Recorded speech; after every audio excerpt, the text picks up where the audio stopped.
Menace de guerre entre l'Éthiopie et l'Érythrée. Addis Abeba ordonne le retrait immédiat des troupes érythréennes de son territoire. Pour commencer, l'Érythrée, ancienne colonie italienne, a été fédérée à l'Éthiopie en 1952 par une décision des Nations Unies avant d'être officiellement annexée en 1962 sous le règne de l'empereur Haïlé Sélassié. Cette annexion a déclenché une guerre d'indépendance de 30 ans, menée principalement par le Front populaire de libération de l'Érythrée, FPLE. Le conflit s'est achevé par la victoire érythréenne et l'indépendance du pays en 1993, reconnue par l'Éthiopie, alors dirigée par le Front populaire de libération du Tigré TPLF, allié des Érythréens dans la lutte contre le régime militaire du Derg. Cependant, les relations se sont rapidement détériorées. En 1998, un différend frontalier autour de la ville de Badmé a dégénéré en une guerre ouverte entre les deux pays, faisant plus de 70 000 morts.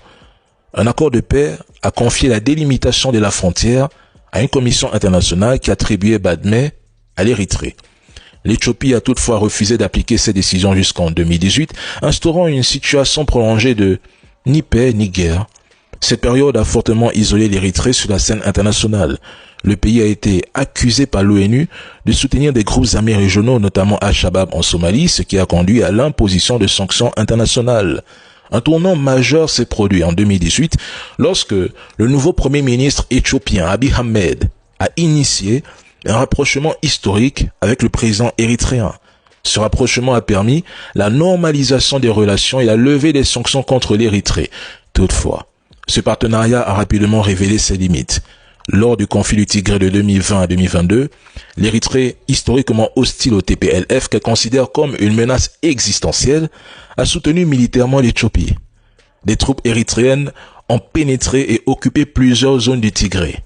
Elles ont été accusées de graves exactions contre les civils, accusations initialement niées par Addis Abeba avant qu'Abiy Ahmed ne reconnaisse publiquement en février 2026 la responsabilité des forces érythréennes, marquant un tournant politique majeur.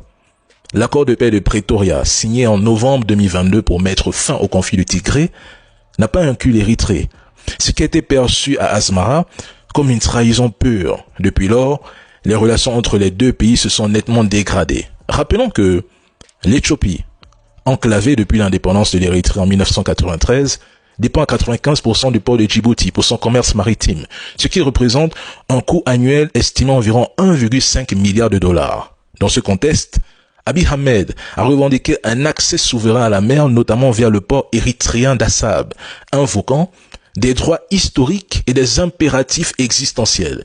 L'Érythrée perçoit cette revendication comme une menace directe pour son intégrité territoriale au regard de son histoire marquée par des annexions